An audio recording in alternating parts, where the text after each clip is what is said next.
And the West being a construct made by people living in... Hello, welcome to Geeks and Gaijins. I am the Gaijin John.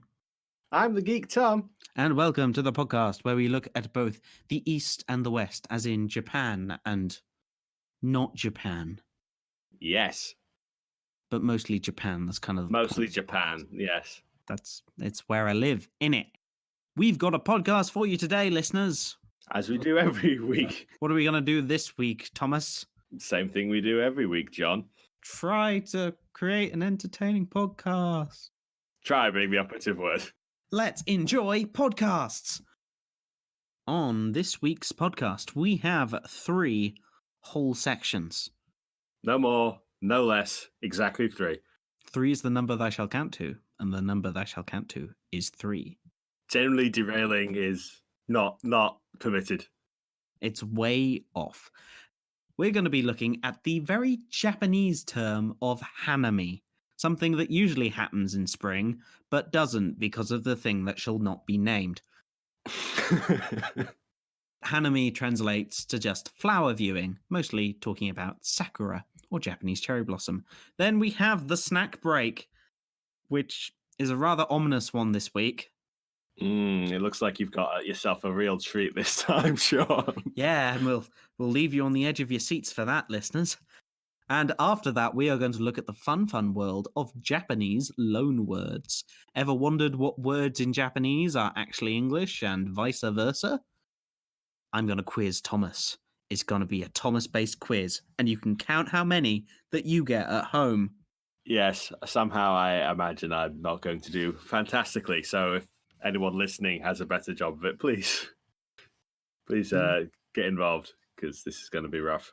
Yeah, but first, Thomas, how much do you know about flowers? I was going to ask in general, but then I realized there's no specifics that I know about either, so I'm just going to go not an awful lot, really, I'll admit. Well, Japan has 2 main things that it loves about flowers. One of them is looking at them. The other is arranging them. Honestly, some of the best things you can do with flowers. I fully endorse those activities. So much so, we are going to talk about hanami, which, as I said before, translates to literally flower viewing or flower seeing. As Wikipedia puts it, the Japanese traditional custom of enjoying the transient beauty of flowers. AKA, it's an excuse to look at pretty pink flowers and get that Instagram game on. To be fair, the flowers are both very pink and very pretty, so I can't blame them for that. Any excuse is a valid excuse in that capacity. Yeah. For those who don't know, Sakura, or Sakura, is Japanese cherry blossom. They are specific trees that blossom a lovely pink colour. Not very long, for only about 10 days to 2 weeks a year. But they're very pretty, and they are the big thing in Japan. Everything starts with the cherry blossom. It's kind of like a Japanese New Year, except there is a New Year in Japan as well. We've already discussed it as well. Yeah, go back and listen to that podcast, or don't. Keep on listening to this one, please. Don't leave us. You can pause at any time. It's always going to still be here, but Yeah. we'd encourage... keep the momentum going with this one, because goodness, trying to pick it back up again after you've not listened to it for a while is going to be confusing. Speaking of confusing, we'll come back to hanami because it is a traditional event that happens every spring and usually is a big family outdoor event, which is why it may have been cancelled by the Rona. However, I remember something that I was extremely weirded out by because I experienced this firsthand on my first trip to Japan. And that, the Japanese hobby of flower arranging, which is also just called in Japanese ikebana, which is very similar. It's in exactly the same kind of realm as tea ceremony. Arrange the different flowers together, and they're supposed to create harmony and all that lovely stuff. Nice. Sounds pretty standard for flower arranging, though. Is that specifically like Japanese tradition, or they have their own version of flower arranging? Well, it translates to arranging flowers or making flowers alive. That seems pretty ironic, but carry on. And when I first came to Japan, I went to a big department store, as you will. It's the one where there's the Pokemon store in Tokyo. And Nice. I came out, looked down, there seemed to be a big event on. I was like, what? There seems to be 2 competing schools. There was public competitive flower arranging. Yes, now we're getting into it. This was the summer holidays. 2 schools in one of Tokyo's biggest department malls were having a competitive flower arranging contest. Perfect. Ah, that's marvelous. What are the different approaches to flower arranging in the contest? I don't know how closely you watched it, but was like... Well, I watched mesmerized for about 20 minutes, but I realized by the end of that, as I do with most Japanese things, I had no idea what the hell was going on. However, it seems to be they had like a big public pool of flowers. At that point, it was like a one-on-one. So each of the team members had to face off against another of the opposing team members. And they had like a 5-minute time limit, and they had to rush to the middle, grab their flowers, then rush back and put them in, and then rush to and from. There might have been a judging panel, but there was also just a public like sitting area, a bit like Ready Steady Cook, that they had 2 colors of which one they liked more. And so whoever got the more Ready Steady Cook points at the end of it won, I think. I think Ready Steady Cook might be a bit of a dated reference by now. Never. But oh well, carry on. Also, as well as this massive crowd that this was taking in one of Tokyo's biggest malls, it was also televised. There were proper film cameras there to film and document for the ages the fight between 2 high schools at flower arranging. That sounds fantastic. Eat that, Chelsea Flower Show. Exactly.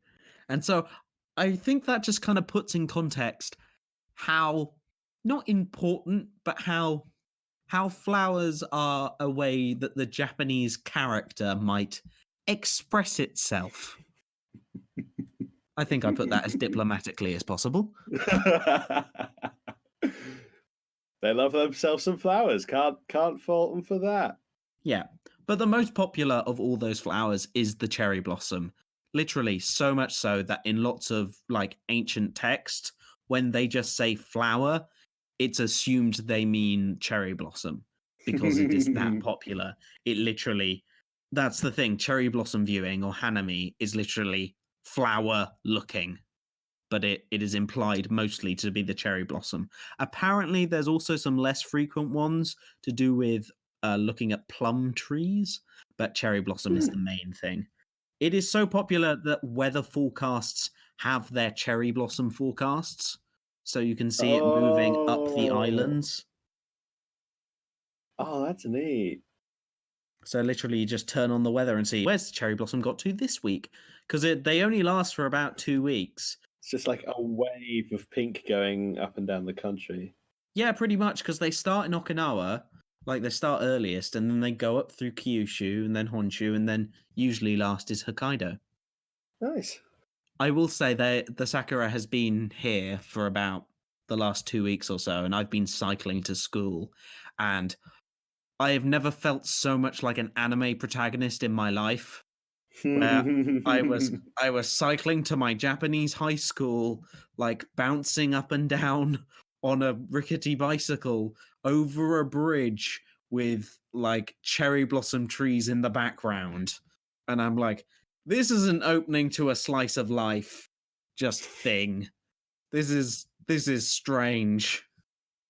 He's living his Japanese life. I think I got cast in the wrong role. Hey, this is that foreign exchange student comedy that we pitched. Oh, exactly. Ages ago. Is the start of me being the only one wearing a helmet because the kids are too cool. They're too kakui for helmets. It's part of your character. It helps distinguish you further from the other cast members. Yeah, apart from being the only one in about a 10-mile radius with blonde hair. Got to have more going for you than just blonde hair, though. Honestly, John, come on. You can't be a one-note character. We got to add some dimensions to you, like bicycle helmets. Anyway, the big thing that happens with Hanami is Hanami parties, and these have been essentially cancelled.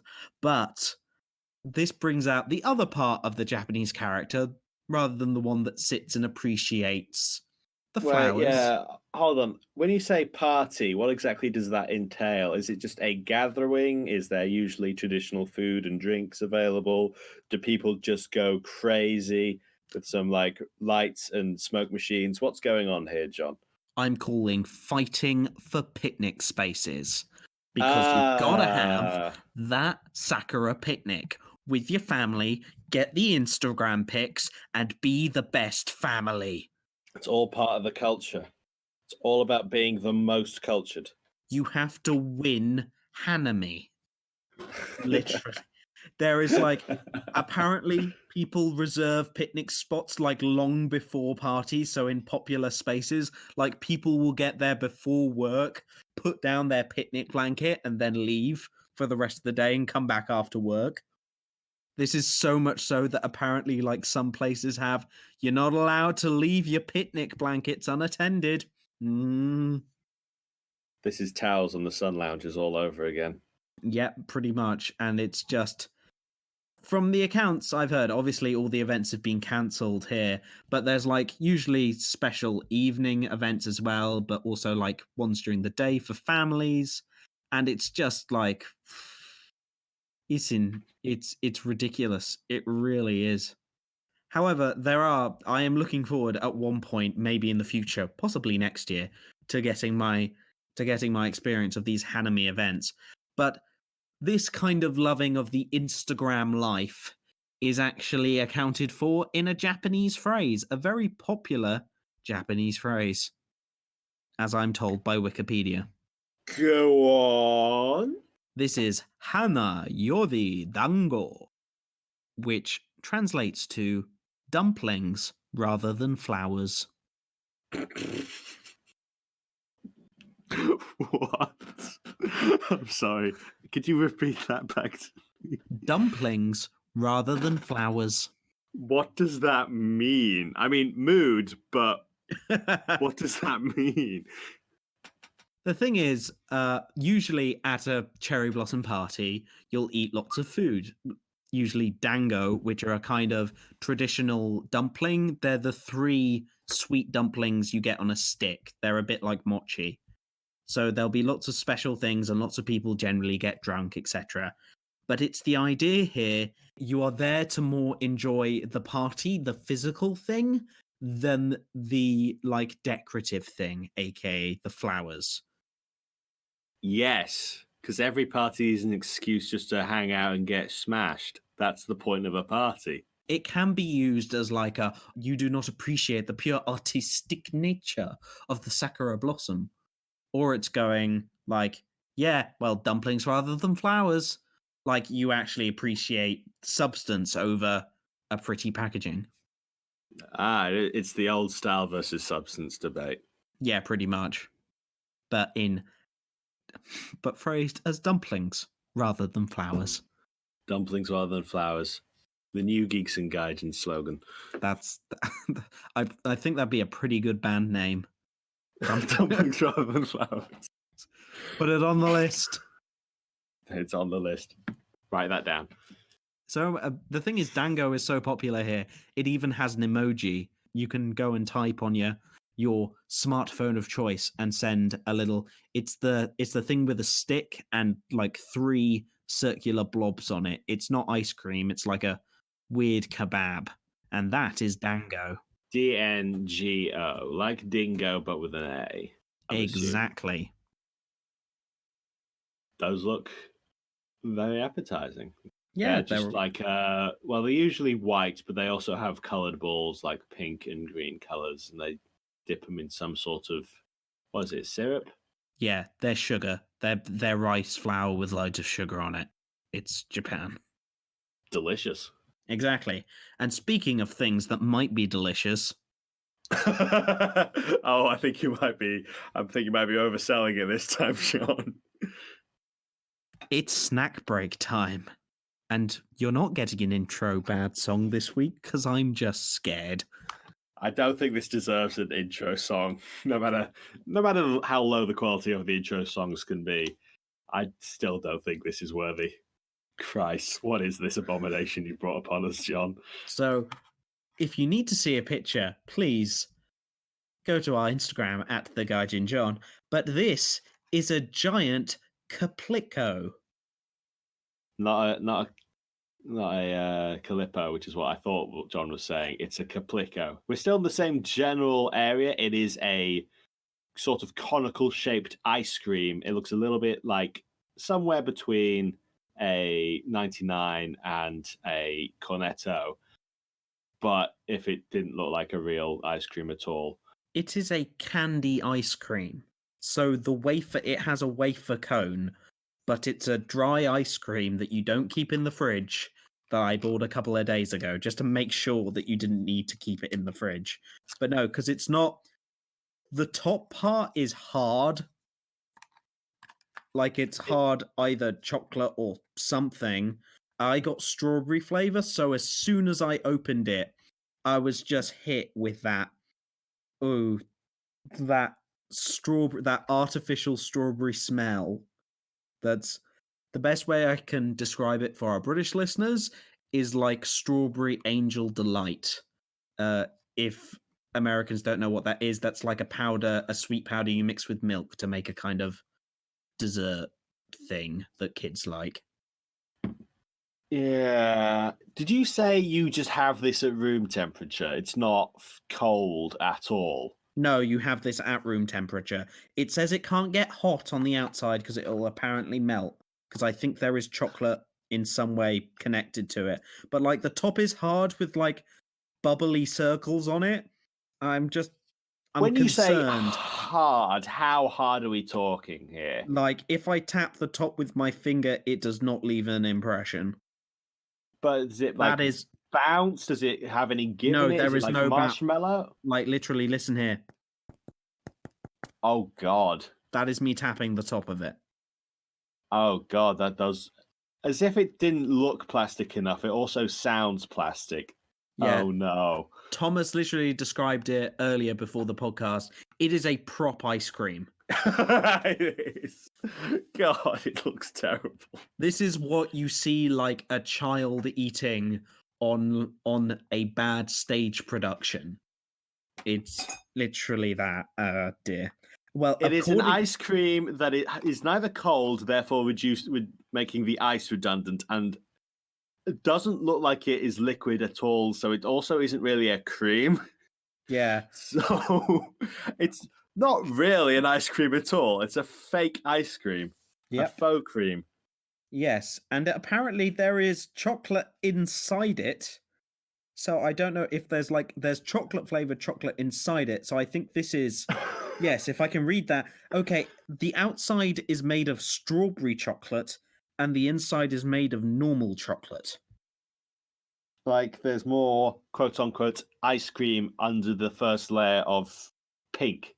Yeah, there's there's brown under the pink.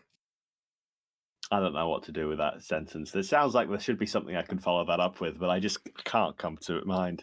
Apparently, this is made by the same company that make Pocky. That just makes Pocky worse somehow. Yep. This is a giant one, so apparently you can get small bite-sized ones, and that's the main way people eat these. But still. But you decided to go for the whole thing. Yeah, and I'm just because I thought they would be cool. I thought it'd be made of marshmallow or something. No, this is this, and I'm putting this off for way too long. All right, dig in. I don't know how I'm gonna eat this, but sure. I suppose I just bite the ice cream. Eat the tacky. Oh God, what? Oh my. Oh, that is so peculiar. That's putting it diplomatically. It's like an arrow. Like the chocolate at the top is like a chocolate with bubbles in it. That's why it looks so weird. But that makes sense. It's still weird. It is like so. It is just like so artificial strawberry. This once Oh. looked at a strawberry through bulletproof glass level of artificial strawberry. Was it behind bulletproof glass because it was in jail for crimes against food? Pretty much.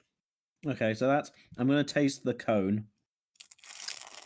That does sound like actual wafer, so that's something. It is actual wafer. Hey! And there's like a line of. I've got to the line of chocolate flavored chocolate as opposed to strawberry chocolate. Oh, and the line of chocolate does actually go all the way through to the bottom of the cone. I just snapped the bottom off. So there's like the end of a cornetto that there is like a chocolate going all the way down through the cone. They don't skimp you on the chocolate. Like cornetto do. Boo, cornetto. This is insane. I have no idea what to think of this. It's a chocolate ice cream. But not that. It is it's like if you told an alien, I want chocolate ice cream. And they gave you, here you go. This is an ice cream made out of chocolate. Yeah, but not that. No, wait, what? And it looks like that as well. Yes. Therefore, this snack proves that the Japanese are aliens.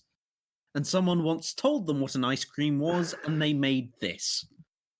Mr. Alien, I want a chocolate ice cream. We have chocolate ice cream on the mothership. This is what chocolate ice cream on the mothership is like. It's just insane. So if someone were to give you that just, for free, would you eat it again? It's an experience. I'm going to take that as a not unless, you have another option. I would quite like another option. That's all we need then. Okay, Please. So do not encourage the, what was it called again? Giant Caplico. Caplico. Which just sounds like a knockoff name in itself, doesn't it? I know. It's just like, Mom, I want a Calypso. No, we have only Caplico now. I am your mother. Who are you? I am Caplico. Oh dear. Okay, well, have we got something to escape this? Speaking of the Japanese looking at foreign things and making them weirder, we are going to talk about the fun world of loanwords. These have been in the news in Japan quite a lot recently, because Japanese, though it's very contextual, sometimes doesn't have words for stuff. So what they do is just use an English word said in a weird Japanese accent, which basically you write the word in katakana. So this has been in the news because the current governor of Tokyo was also a newsreader, and she's fluent in English. So she's used a lot of phrases to do with the virus control that are used in English, because a lot of the Japanese words, there's basically arguments over using the Japanese words doesn't convey the seriousness of the situation, but people might not understand these new English words. So these being like lockdown, or in Japanese, rokudown. So a good example of this for what a loan word is, in Japanese, the word mansion or mansion is not a huge house where like a professional sportsman lives, or a tax avoider, or they're one in the same. Oof. Shots fired. I don't know who you're aiming at, but you certainly fired some shots there. Exactly. Whereas in Japan, a mansion is just a block of flats or a condominium. So that is a mansion in Japanese. Interesting. Okay. Because they took the word for big house and went, that's a big house. That's where lots of people live. Yeah, it's a big building with lots of people living. Yeah. Yeah. I expect that. Yeah. So it has the idea of it, but also like there's a logic to it, but not.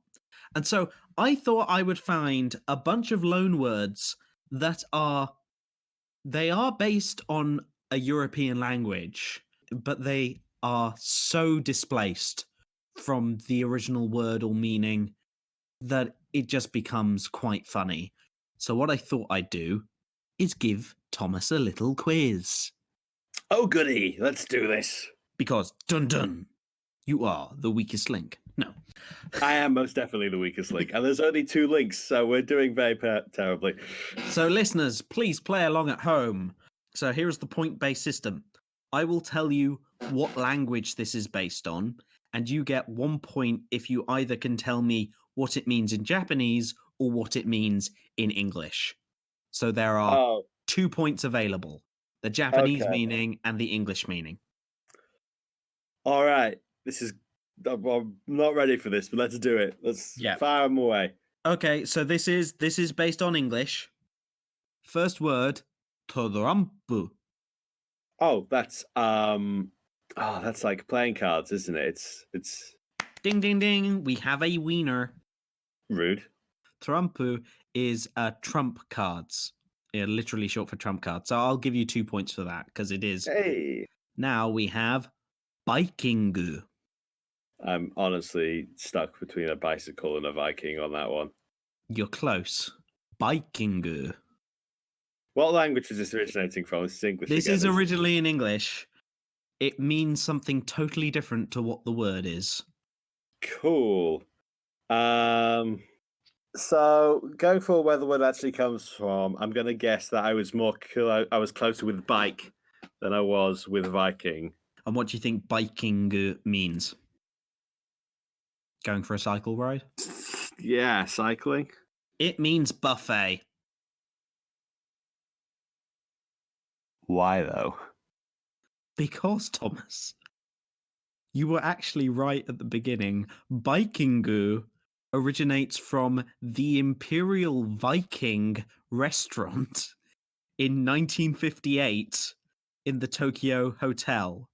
That was the very first place to serve food in a buffet style. So buffets here are called Vikings, or in Japanese, Bikingu. We haven't got face cams enabled, but I want everyone to know that I look very grumpy right now. I'm annoyed. God damn it. I thought you'd love that one. That's like Hoovers all over again. Oh dear. Okay, next one. This is still English. Stobu. Everyone will have a stobu in their house. Oh. So like a pantry? Somewhere where you store things? Nope. Nope. It's an appliance. It's an appliance. Stove? Yeah, it's a heater. But because Japanese is based in English from several hundred years ago, it's a stobu or a wood stove. It's a stove. So that's just for like any sort of radiator or any radiator or heater. It's a stobu. Nice. Okay, now this is fun. This is from French because Thomas, I know you love your French. Oh, oui. Abeku. Oh, look at them. They're such an abeku. Is it like a couple? Yes. Well done. It's from the French avec, which means with. What? And it means a romantic couple. So abeku, as in like they're with each other. Japan is weird. Dear. Next one is Arbeito or Baito. And this is from German, Thomas. And I know you learned this word in German because we had German class together in high school. I mean, just because I had German class didn't mean I learned any German. Repeat the word back to me again. Arbeito or Baito. You can shorten it to Baito. That reminds me of Arbeit, which I believe was like a living area, like an environment. It's not. You've got the German word right. You've got the translation totally wrong. That's fair. Oh, no, Arbeit. That was... Oh, God damn it. Welcome to Thomas Rack's brain cells that hasn't been used for 7 years, 8 years. I stopped doing German after GCSE. Arbeit, was it? There are listeners screaming at their headset right now. I don't think we have any German listeners at the moment, but I don't know. It's not living. Does it work? Yes, it means work. Arbeit means work. So what do you think an Arbeiter is? Could be a job. You're close. It's a part-time career? job. It's a part-time job. Part-time job. So like high schoolers would have an Arbeiter. They'd have like a part-time job, like at a convenience store or something.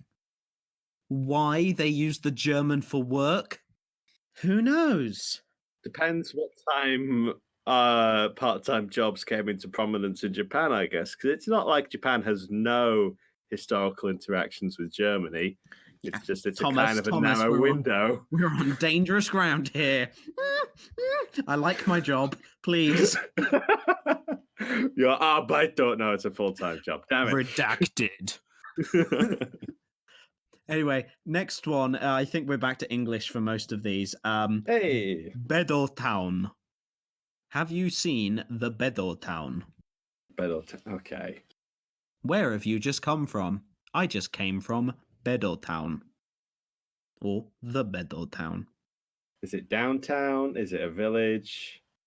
You're close. Think of what the first word sounds like. Beddle. Beddo. As in like a bed, as in somewhere you sleep. Yep. A hotel? No. It is obviously Bedtown, which means a suburb. Sleepy suburb. A commuter town. It is a town that people only sleep in. A bed town. Nice. Oh, I gotta give him props for that. That's a good one. They nailed that. Okay, then quickly. So Thomas, you've got some of these wrongs, but Donmai. Dormai? Donmai. Dormai. No, I have absolutely no idea what Dormai is. Means don't mind. Literally, Donmai. Shut up! Oh my god! No! Means don't worry about it. Don't mind.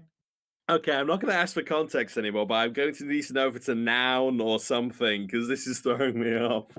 I can't believe that. What about energy? Energy. No. Power. No. Electricity. No. Repeat the word. Energy. Is it a noun, a verb? What is it? It is an adjective. Something is energy. Active. No, you're nowhere near. It's literally the letters N-G. Energy. Oh. It is short for not good. NG. You're gonna love the context for this even more. It's not used to just describe that that's bad. It's used for like director's cuts or bonus scenes, aka stuff that was not good enough for the final cut. So lots of like director's cuts here will be called the energy cut. The not good cut. That's quality marketing. Oh my god. That's like the complete opposite of how a director's cut is done over here. Can you imagine a Hollywood DVD coming out going, hey, this is the not quite good enough cut. This is the waste your time cut. Yeah. This is the we didn't really have enough time to finish the special effects cut. Oh my god. Okay. Right. How many more of these do we have? We got 4. Don't worry. We'll go through them quickly. I'm not going to tell you which language this one is from, but Jingisukan. Jingisukan. Genghis Khan. Yes, it is. It is Japanese for a Mongolian-style barbecue that is only made in Japan, and they call it Genghis Khan. What? Yep, Jingisukan.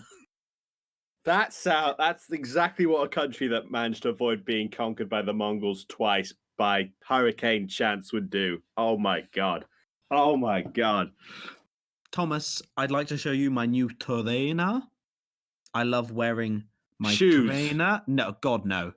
You thought of... Have you learnt nothing? Tracksuit. Yeah, you're close. It's a sweatshirt. Ah! Because trainer is only used in UK English. They would use sneakers. And so a trainer is a training jacket or a sweatshirt. God's sake. Okay, 2 more. Washuretto. Moist towelette. It's a toilet with a bidet. What was the word again? Washuretto, or in English, washlet, literally wash plus the end of toilet. Washlet. I mean, they nailed that. I can't be mad at that. That's a pretty good one. And then finally, this is from French, but zubon. I love wearing my zubon. Oh, that's not what I thought was happening when you said bon. No, With you French. wear a zubon. You wear a zubon. What the hell? It's a piece of clothing. I mean, obviously you wear it. Yeah, I know, but it's not like a hat or jewelry or something. Oh, it's not an accessory. It's a zubon. Also, I will tell you this now: there is no B in the French word. Oh, I was going to go with beret. No. Did you give up? Listen, I dropped French after like second year of high school. So first year of high school. So did I, but I saw this word. This was in some of my first like Japanese learning, and just it took a while for it to click. Wait a second, what does that sound like? Oh my god. So the word zubon means trousers or pants in the US. What? You think this might sound strange. However, zubon is based on the French word jupon, which is French for a petticoat or a skirt. What? So their word for trousers or pants is the French word for skirt. What? A zubon. Japan, why? Just why? They're not even remotely similar in design. Yeah. I have no idea. I have no idea. They serve two incredibly different functions. Exactly. One, for example, is allowed to have pockets. Oh dear. I did, however, whilst researching these, I found 3 fun ones, actually 4 fun ones, which are actually English words that come from Japanese that you wouldn't really know. One of them is tycoon, as in, like, he is a business tycoon. Yeah. It comes from the Japanese for a great prince or high commander, tycoon. Nice. Then you also have honcho, literally coming from hancho, which means head chief. So he's the head honcho. That does sound about right. The term rickshaw is from jinrikisha or ninryokusha, which is they're the human pulled wagon. They stretched that one a little far, didn't Yeah, they? I know. That one's a bit... Satsumas are the little, like, oranges. That makes a lot of sense. They're originally from China, but they came to us. They came to Europe through Japan. So they named them... How? Trade. I don't know. No, that's not what I was talking about. I was talking about how the Chinese were sleeping on them for however many centuries we were, directly connected to the Chinese. Who knows? Silk Road, you can't really transport oranges. Who'd have thought? But anyway, they got traded to European sailors by the Japanese. And I guess that makes sense. Japan has a province called Satsuma. So every Christmas, when you're eating Satsumas, they're named after the Satsuma province of Japan. Because that's where we got the fruit from. That's not where the fruit comes from. It comes from China, but we named it after a part of Japan. But why did we know? Was it because the sailors were getting their Satsumas from Satsuma, or it was near Nagasaki, which is the main port? I truly don't know. Oh my god! And etymology is weird. Yeah. And so finally, for weird etymology, I think to end this entire podcast on, is a word that I've said earlier before in this podcast. It's a word that probably you have used every day. Well, not every day. It is a word that has an entirely very bad movie based on it. It is the word emoji. Emoji is from Japan. The word emoji is from Japan, and emojis themselves are from Japan. It has nothing to do with the word emotion. Those are emoticons. The term emoji comes from two Japanese words. E means picture in Japanese, as in a drawn picture, and moji means a written character, like a letter. So it is literally picture character, picture letter. A character that has been turned into an image. Emojis, so emojis are like the yellow faces. Emojis are the yellow faces. So they are literally picture characters. They're like kanji, but pictures. Whereas emoticons are the ones I, for some reason, went on a big research. I was busy at work today, where I looked up the lexical differences between emojis and emoticons, and all like emoticons are emotion. It comes from the word emotion, where you use icons to create emotions. It's a mid-tier pun. I like it. Yeah. Whereas this one is literally picture letters. Okay. All right. Yeah. I'm getting it. Japan. I'm getting it. What you gonna do? What you wanna do when they come for your language? I can blame Japan for emojis now, which is great, because I was never going to forgive the Japanese in the first place, and I certainly can't forgive them now. And on that note, I think it's time to end the show. Thank you, everyone, for listening. We've been Geeks and Gaijins on whatever that was. Please listen to us on Spotify, iTunes, Podbean. Those are the main three. But if you have another one that you'd like us to be on, tell us at geeksandgaijins@gmail.com. And also, we stream on Twitch. We have a Facebook. We have a Twitter. We have an Instagram, The Gaijin John. And yeah, I think that's everything. We are all surviving, but everyone, you stay safe out there. Thomas, have I missed anything? Nothing urgent. I think that's everything that's going on right now. Stay safe, everyone. Hope you're all doing well. I realize this is going to be kind of a rough spot for quite a lot of people, but... And if you're bored, join us for some Twitch streams. We try and stream once a week and once of the weekend. We fail to do that a lot of the times, but we keep on trying. Like us on our Facebook. Yeah, I forgot to bother John this weekend, but we did do one last week, at least. Yeah. Woot. So we'll try and do one... Well, it'll be yesterday by the time this one uploads. Yeah, we'll try and do one yesterday. That sounds like an achievable goal. Yeah! Bye, listeners. Stay safe. Ta-ra.